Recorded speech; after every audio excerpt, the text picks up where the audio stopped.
event that happened in the Jewish circle of life, the Jewish awareness, history, whatever you want. And that is what we call the victory of the Maccabim over the Greeks, but it's not really Greeks historically wise.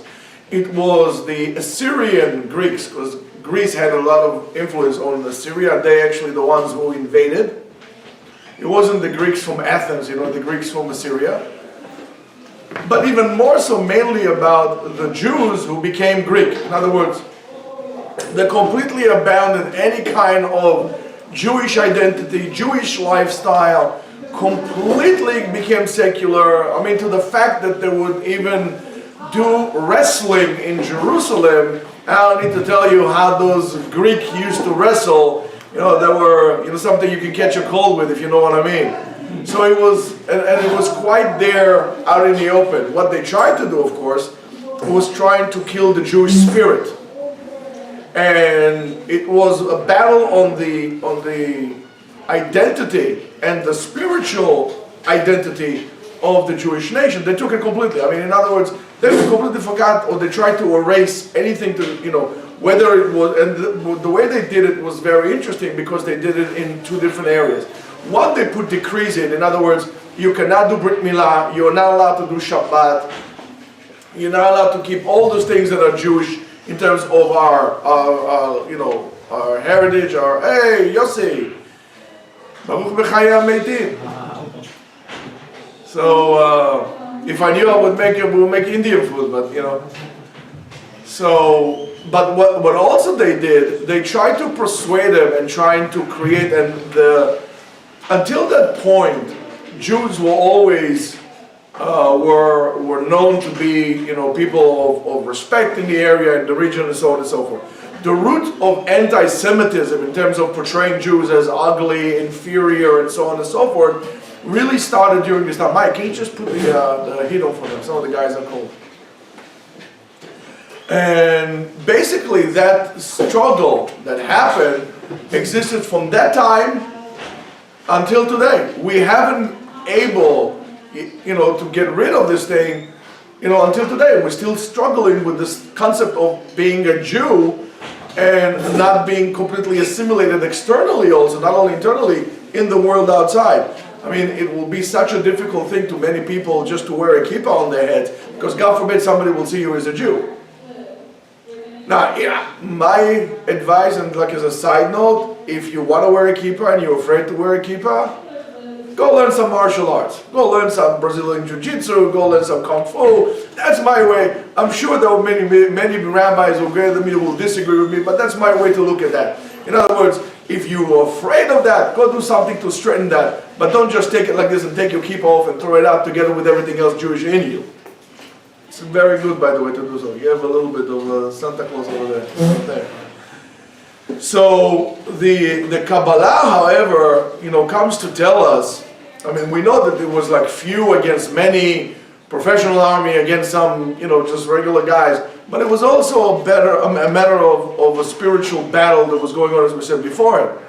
Here comes the Kabbalah, and teaches us much deeper things than we just, we usually get used to, and so on and so forth.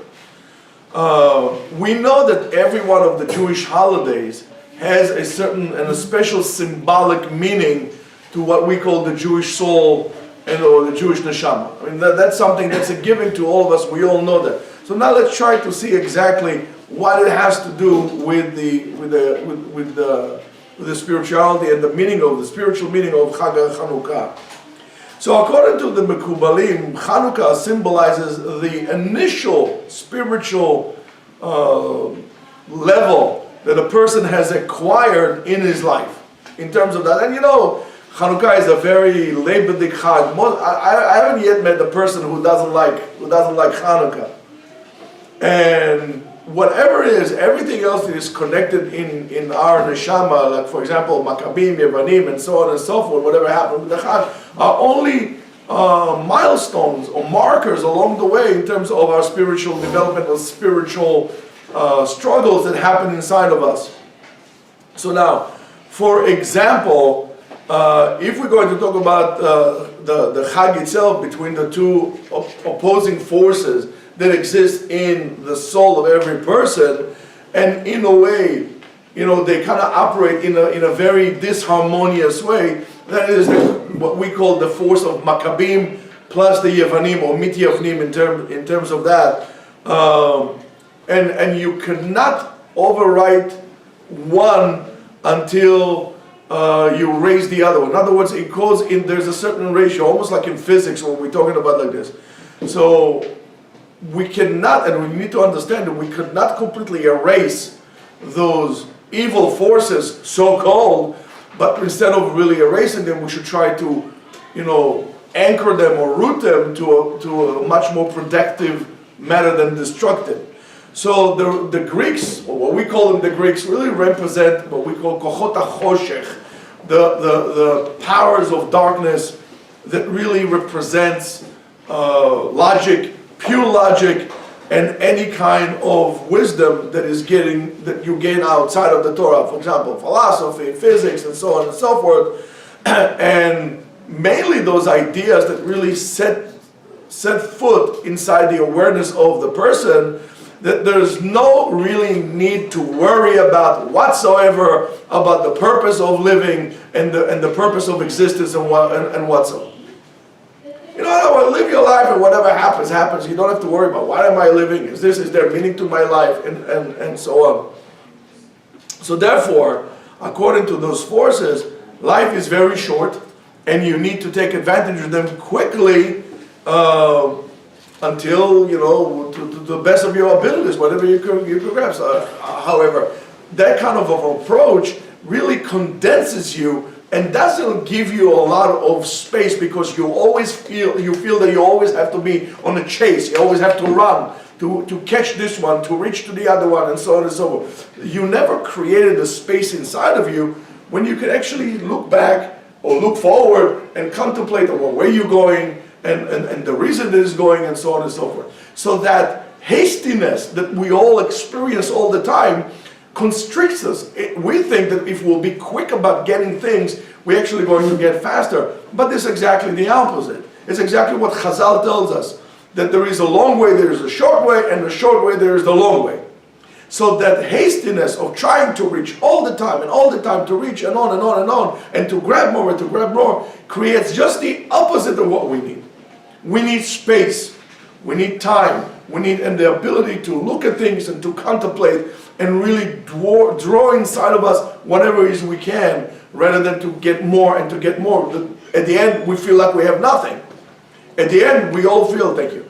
At the end, we all feel that we did. We live our life, and we live our life, and we live our life, and nothing really is happening. You work, and there's nothing really left in your hand. And then you ask yourself, what's the purpose? So instead of asking you what your purpose, right away somebody will tell you, what do you mean, what's the purpose? To have more money, security, and you continue doing that without pausing. That's the problem. The matter of the pause is engraved into the plan, into the master plan of this universe, and that ingredient is called Shabbat. And you have a certain ratio there. And the ratio is very important. On Shabbat, there's a time that you should take time off and you basically reflect on things. Most of us don't reflect on anything. We're always waiting for something to come in the future, some kind of a lost distance in the future that is going to be the time. You say, oh yes, terrific. Instead of really creating the space and looking and contemplating, and where am I going, and trying to grasp things as you get. There's no room for things, and that's what you're told all the time. But on the contrary, there is. Room is something that we must create all the time. And the reason why we need to contemplate on things is in order to really understand the meaning of life. And the meaning of life is the biggest secret, basically, that you can get into your life. Because if there's no value, and there's no meaning, there's no virtues, there's no purpose. If there's no purpose, it becomes completely meaningless. And therefore, our job is to create that space, and in that space, we can fill it up with meaning or with purpose, utilizing virtues and so on and so forth. And that is exactly what the opposite of what the Yetzer Hara wants us to do. The Kabbalah comes to teach us the symbolism of what we call Chanukah Beit HaMikdash. It is completely spiritual and come to really express the building of the Beit HaMikdash in your nefesh, in your soul inside.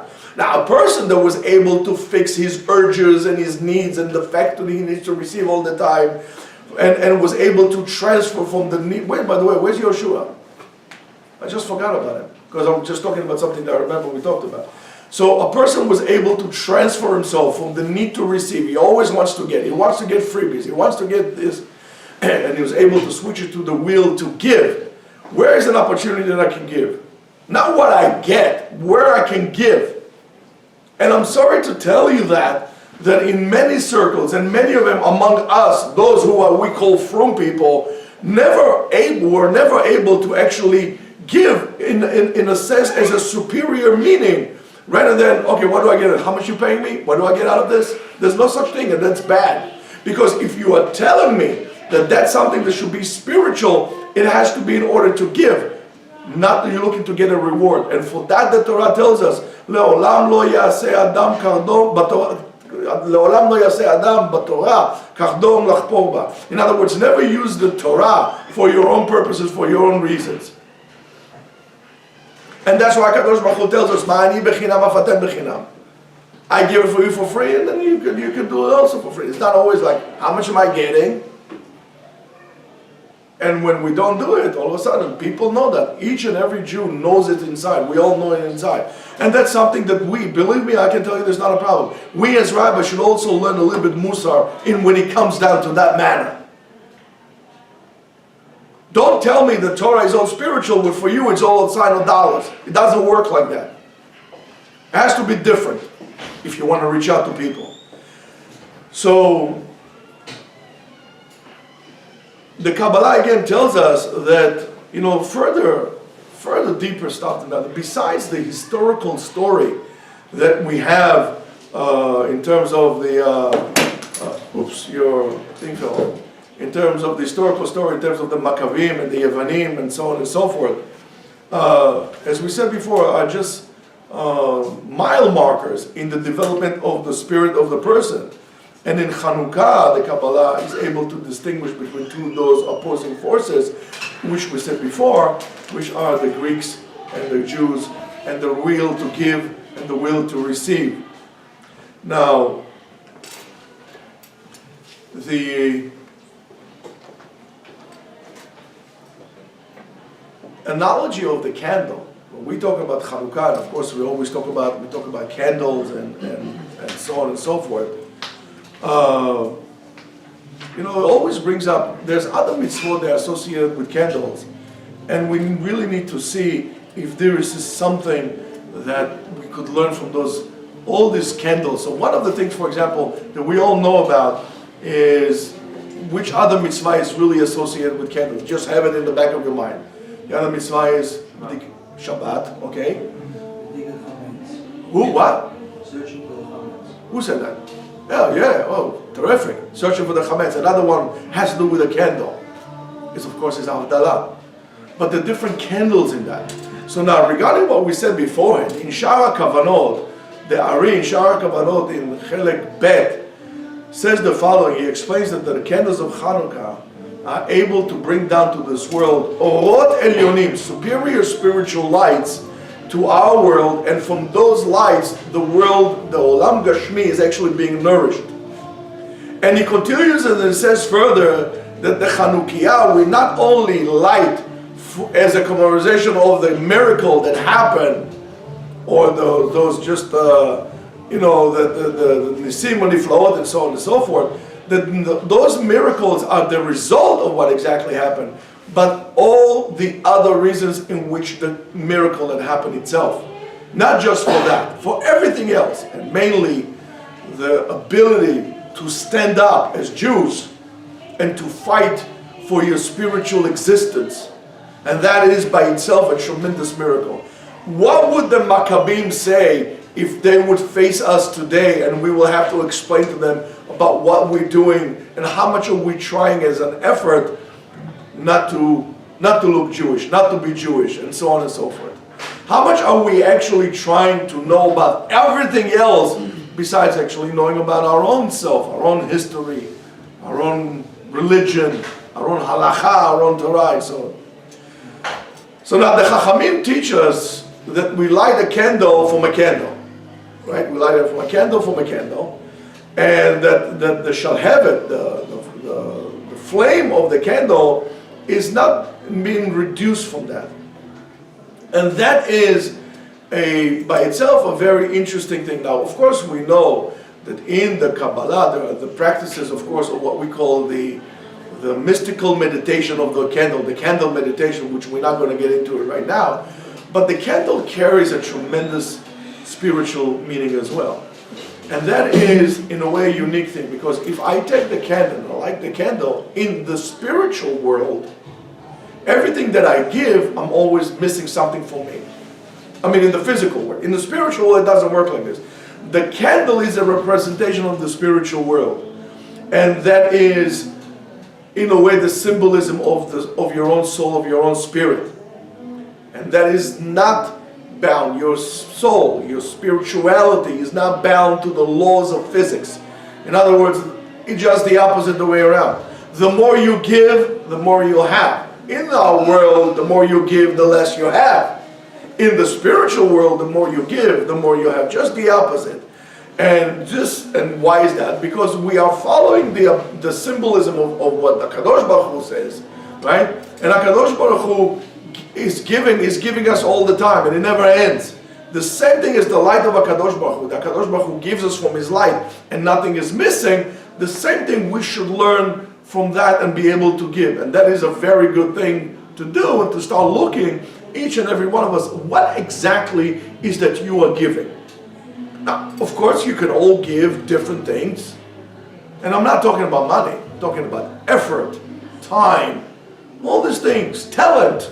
Each one has something to give, to contribute to the overall project that we call maintaining the Jewish life, maintaining Jewish identity, maintaining Judaism. So, the Chachamim tells us the following. Chochmei Kabbalah tells us that the person who wants to be mitdabek b'shechina, a person that wants to so-called become more spiritual, should come out. His starting point should be leaving self-love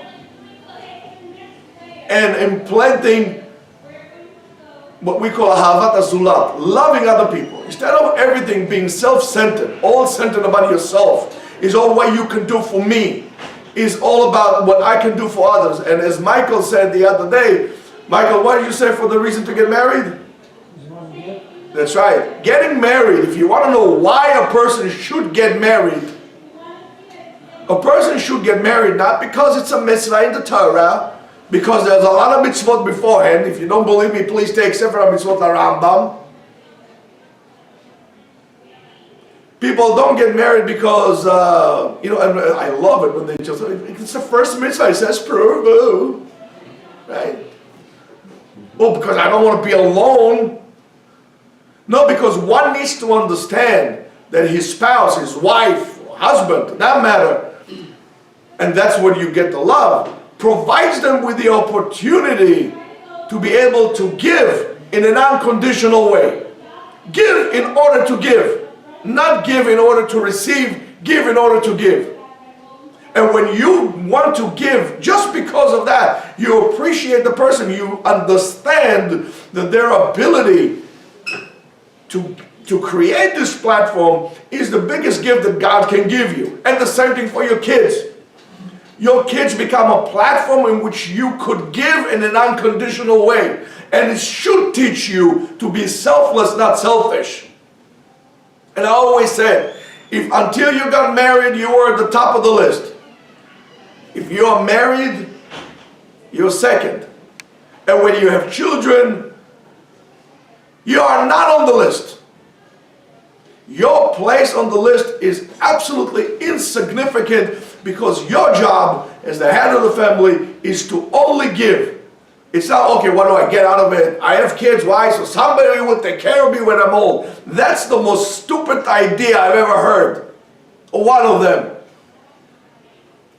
Instead of wasting all your money on kids, just save your money up and get yourself a nurse, and then take care of you when you get old. You don't need kids for that. But kids provide you with a platform to give in an unconditional manner. So the Chachamim tell us, if you want to be midabek b'shchina, if you want to connect yourself to HaKadosh Baruch Hu, learn to give in an unconditional way.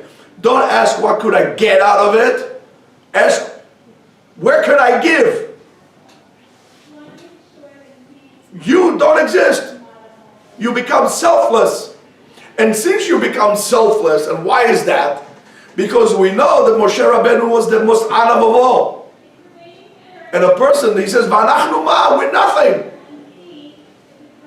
And HaKadosh Baruch Hu says, you are my slave, you are my eved. You are the closest to me than any human being can get. Why? Because you erased your identity, your selfishness. So that's now you understand why you midabek b'shchina, because as long as there is something there, that selfishness is an obstacle that prevents you from getting attached to HaKadosh Baruch Hu, to getting close to HaKadosh Baruch Hu. You want to get close to Him, look to give, in an unconditional way. Don't look for kavod. Kavod is only for fools. If you are looking for kavod, you're a fool. If you complain, I walk into the room, people don't get up for me, you're a fool. Fool of yourself also, but you're a fool. One needs to understand that. Run away from it. Look at everybody as an opportunity for you to give, not at what you can get for them. So, if you want to learn how to connect yourself to the light of HaKadosh Baruch Hu, learn it from the candle. Light other ones, bring light to those people, bring light to people's life. And nothing will be taken away from you because you are the light that lights others. So the Gemara says to us, Tanu Rabbanan, de'en bodkin et hachametz, lo leor hachama, velo leor halevana, velo leor ha'avuka, ela leor haner. We check the chametz, not during daylight, and we don't check it during the moonlight, and we don't check it with a torch. We check the chametz leor haner. Of course, we know the chametz represents the chumriyut in us, the materialistic aspects in all of us. And the reason is, why is that? The light of the candle is appropriate to check, as much as us. Before we had electricity, right? There are those who ask, why is that the Mishnah asks us to make this bdika to the light of a candle, that it's really dim, it's like one little candle. Take a big torch, and so on and so forth. Or at least the light of the sun, or something like that.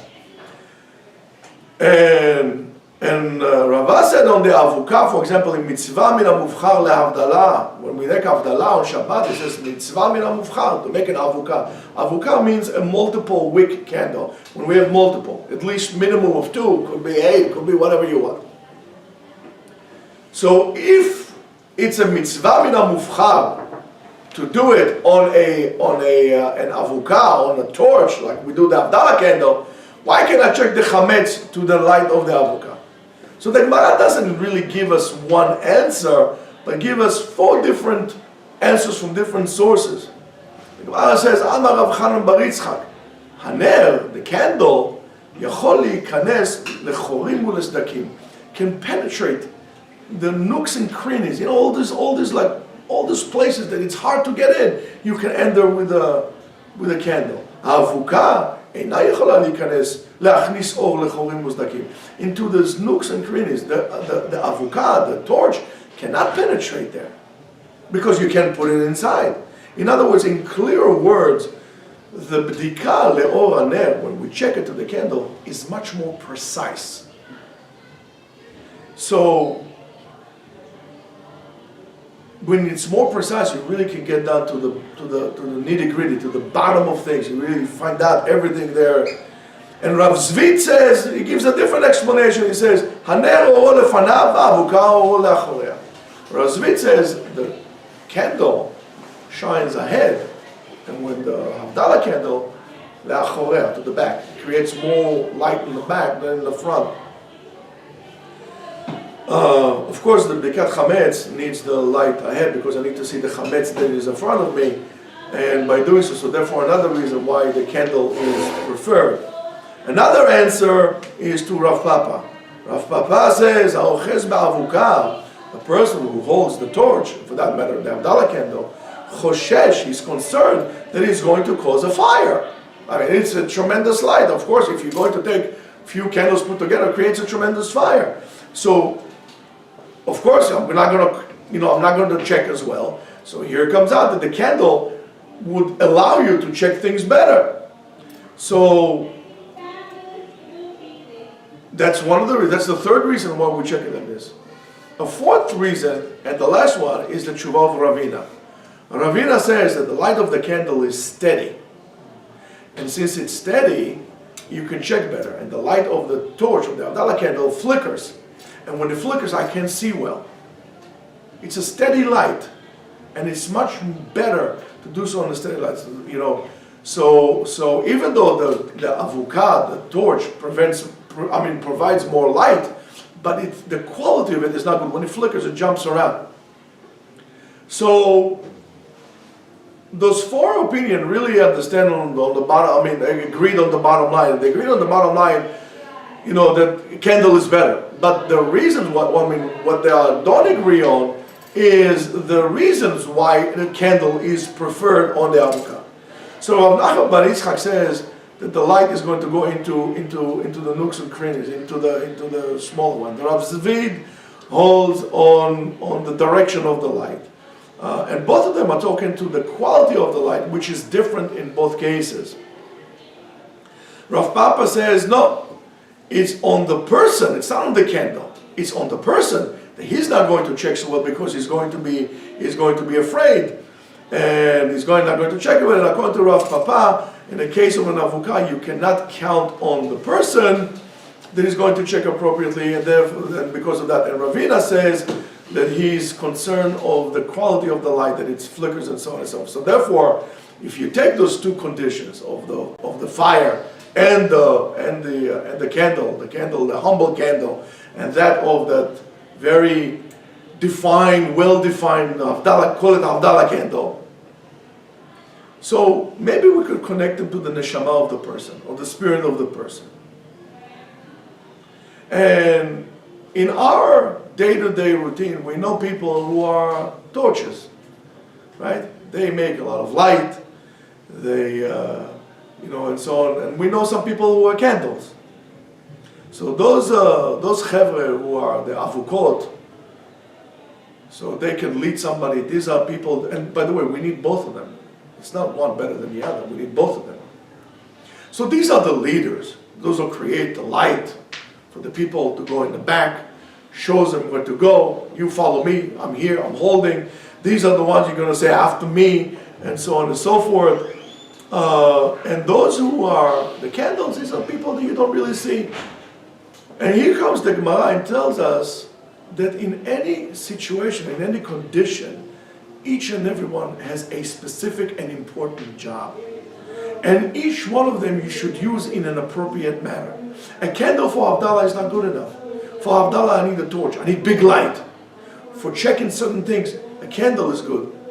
A Havdalah candle is not good enough. So what we call the gray person, or we call it the Pashut Yid, and so on and so forth, the one who is very careful, is very precise, who takes care of, pays attention to all the details and so on and so forth. That a person who is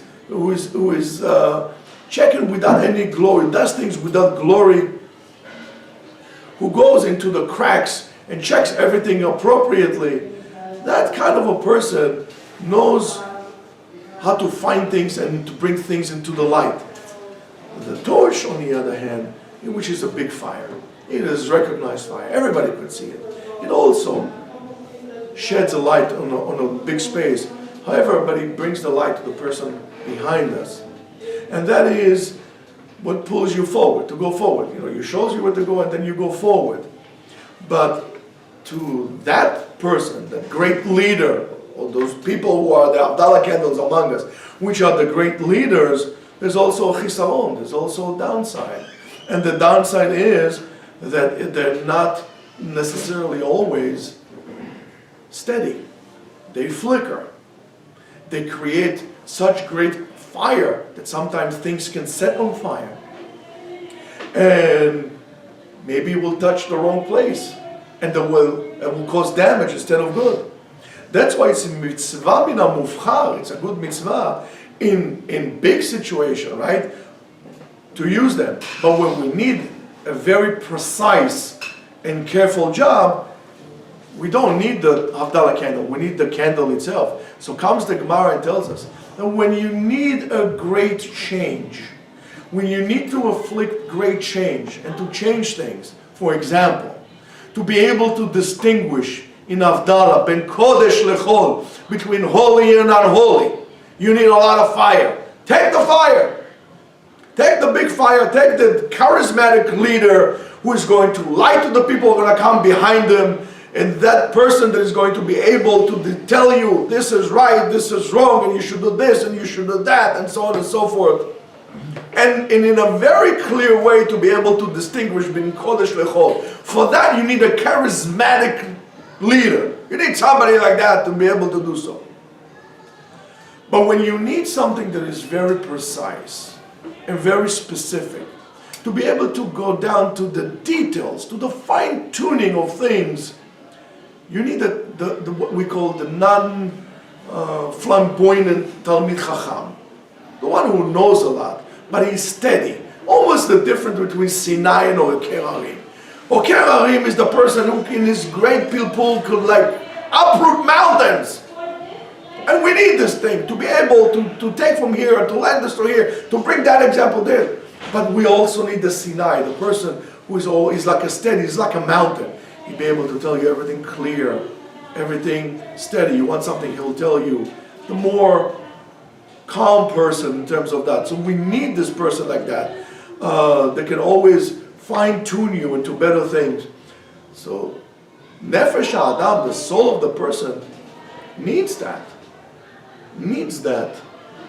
cleaning, and especially in the darkness that we're in. And we spoke about it Thursday, that now is the darkest time of the year.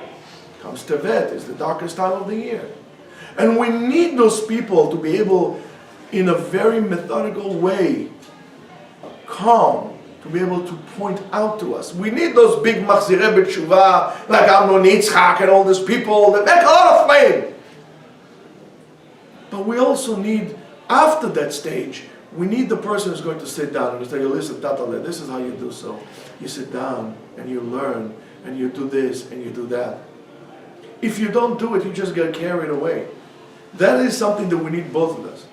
But maybe we could also understand the essence of lighting the candles, that we have to also, the time of it is, what is that?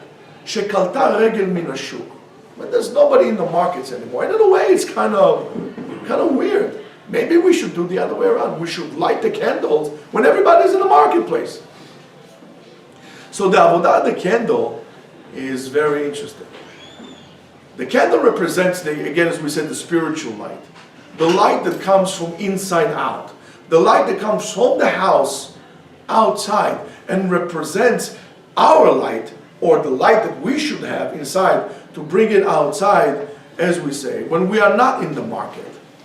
And that light could only be seen when there's nobody in the market. When we reduce, and what happens in the market? You know what happens in the market? Yelling and selling and action and curses and inappropriate people and whatever it is. The true light of spirituality could not come then. That light can only exist in what we call a bayit, in a security, in a place that is designated by 4 walls, and there is a roof, and whatever bayit is home, whatever home represents to you. The light comes out only then, and only when we take down the materialistic aspect, only then the light can come out. And that's why it's very bad to bring those discussions and arguments and so on and so forth into your house on Shabbat. You are desecrating the holy by bringing the market into your house. The light of Shabbat cannot, you haven't created the vessel to hold the light that is waiting to come from Shabbat into your house. And then what happens? It shatters, your vessel shatters. And therefore the whole entire week is like a bracha. On Shabbat we create the vessel and we need to maintain it. So the light will come out, and then the parnasah, and the hashpa'ah, and the spirituality, and the meaning will carry out to the rest of the week. That all depends on Shabbat. So we light the candles, so we allow that light, the spiritual light, to come out. As we said, Kol kvoda bat melech pnima. The respect or the honor of a true Bat Israel is in the house, inside out. Kol kvoda bat melech pnima. Now, Bat Melech, we also know that every time we use the word Bat Melech, it refers to the neshama, to our Jewish soul. Of course, the Chanukah, a candle, always refers to the neshama, but also refers to the malchut, the kingship. We were not going to be able to crown Hashem as our king if we are immersed with the world outside without a refuge or coming to Beit HaMidrash and learning and create that space, that vacancy for our neshama to grow. Every day that we don't come to Beit HaMidrash and learning, every day we lost another day in the ongoing battle, in the ongoing war between us and the society outside. It doesn't mean that we have to be disconnected and to live on some kind of a treasure island, with barbed wire around it. We had this experience already in Germany, in Europe, but that's what I'm talking about. We should be loyal to our identity and let our neshama, our spiritual light, come outside in order to shine to the world outside, in order to become Or LaGoyim. We need the light of Mashiach to come to be like a leader, to be able to tell us, to lead us. But more so and more important, we need the lights of Chanukah. Every single day. 8 days. Keneged 8 kings that they had in a dome. Every single day we increase the spirituality. And by increasing our spirituality, we were supposedly reducing the hashpa'ah of Edom, of Esav, on our lives. That initial blemish that the Malach of Esav had put into us, that were able to take from us what we call the Netzach, Midat HaNetzach, where prophecy came about, that put us in a tremendous spiritual decline. So every day it's Mitgaber Veholech. First night we learn 1, until the 8th day we light 8 candles. Just like we do what? Just the opposite of what we do in Sukkot. We start with the Goyim brings the korbanot, and every day is one less. Until we have what? Shmini Atzeret. Shmini Atzeret, Shmone, the number 8, always represent the supernatural, the things that are the realm beyond this world. And Ner Chanukah is supposed to remind us that in the greatest darkness that we are at, there's something to hold on to. We need to reach out to the beyond this world. Otherwise you're going to be lost. You're going to be lost in the darkness like they were lost in Mitzrayim.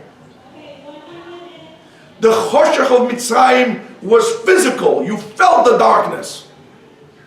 It was a physical darkness. Not necessarily always a darkness of lack of light. They were so immersed with materialism they forgot who they were. And that's why, according to some opinions, according to Rabbi Akiva, 1 out of 250 left Egypt. In other words, most of them stayed there. Chamushim Yatsu, when we darshan the Haggadah, Chamushim Yatsu, Rabbi Akiva says 1 in 250, not 1 in 5. Even 1 in 5 is too much. I mean, too little in terms of that. So, and that's why also the Tchilat HaNes, since we're talking about that, we're talking about the Neshama, we're talking about the Malchut, we're talking about Bat Melech, maybe this is why the Ikam, the Tchilat HaNes, was initiated by Yehudit. When she came in and she sacrificed her life to do what she did, and that gave the koach for the people to actually start the battle. Yehudit represents, as far as I'm concerned, the Neshama Yehudit. knows what is right, even though it's weak, but has the courage to fight for its survival. Stay loyal to your Jewish neshama, for your Jewish soul. Don't be afraid. And if you're afraid, go learn martial arts, but don't be afraid. Do it as a Jew also. For me, it was amazing. When I came to America the first time, I mean, listen, good-looking Israeli that I am, served 7 years in the Israeli Air Force, big shot, right? Came to America, I found it so refreshing. I came across I knew them from Israel, but I came across to the source. I came across a place called Torah Dojo. Dojo is a place of learning, a school, Torah, T-O-R-A, Torah Dojo. In other words, you have to be like a tiger. This son is a tiger. I remember my teacher was a tremendous person, tremendous Jew. It's Professor Harvey Sober. I was so proud to see Jews wearing a kippah and not being apologetic about it. Funniest thing, we were in the shul at the time, we were practicing in the city, in the Upper West Side. As soon as they left the shul, a week after, the windows started to be broken. As when they were there practicing, everything was fine. It's something for us to learn. But it's also to learn about our ability to stay loyal to who you are. And for that matter, I tell you guys, grow your beard. Yes, hipsters grow a beard. You can grow a beard. You have an excuse if you have to. Wear a kippah, don't take it out. Somebody doesn't like it, they'll send him to me. We'll take care of it. We'll explain to him, in a nice way, of course. So this is also true regarding a whole society, and it's also true between us, between you and me. And sometimes you really need the ability inside of you to be the torch, to be the avukah, the Havdalah candle, to be able to march forward, to lift your head up in a great light, to show a sign that you are here. Everybody know you were here.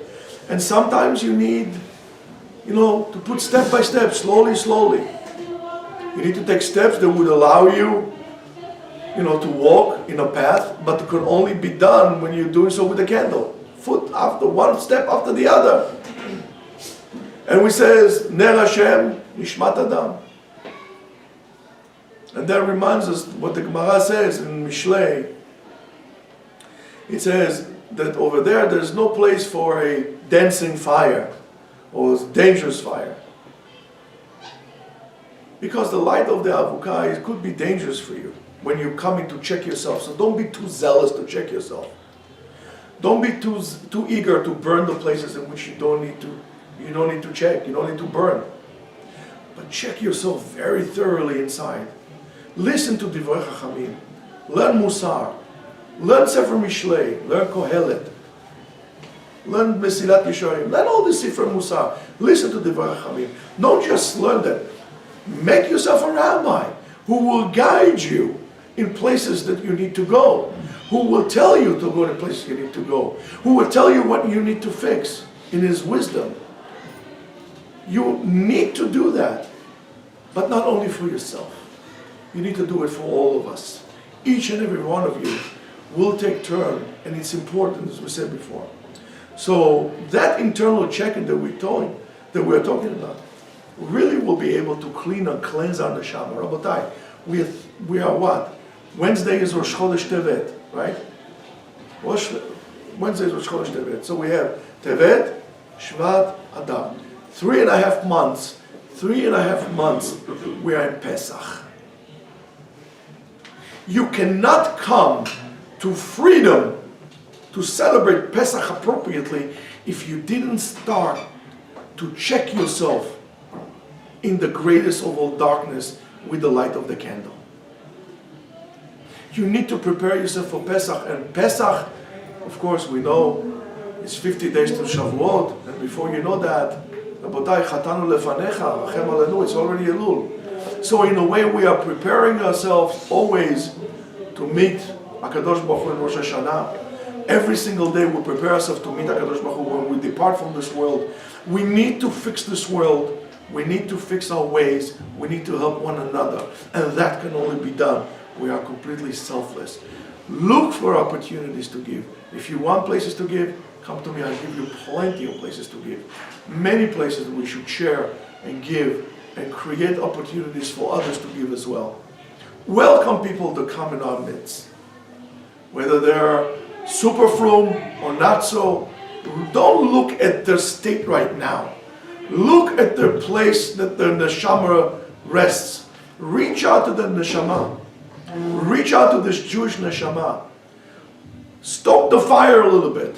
Make the neshama, the flame, come up. And it will come up only in one thing. The fuel for our neshama is truthfulness. So let's be true for who we are. Let's speak the truth. And let's be kind to one another. Really soon, Kadosh Baruch Hu will have rachamim on us. And will send us Mashiach Tzidkenu, that will guide us to go in the ways of Hashem wants us to go. And will guide us to really learn to love one another. And together we can call this Mamlechet Hashem. And I really hope it will be sooner than later. I hope it will be today, if not tomorrow. So Rabotai, we have plenty of work to do. Please all join us in this work. And נראה כולנו בביאת משיח צדקנו במהרה בימינו אמן. Before everybody goes,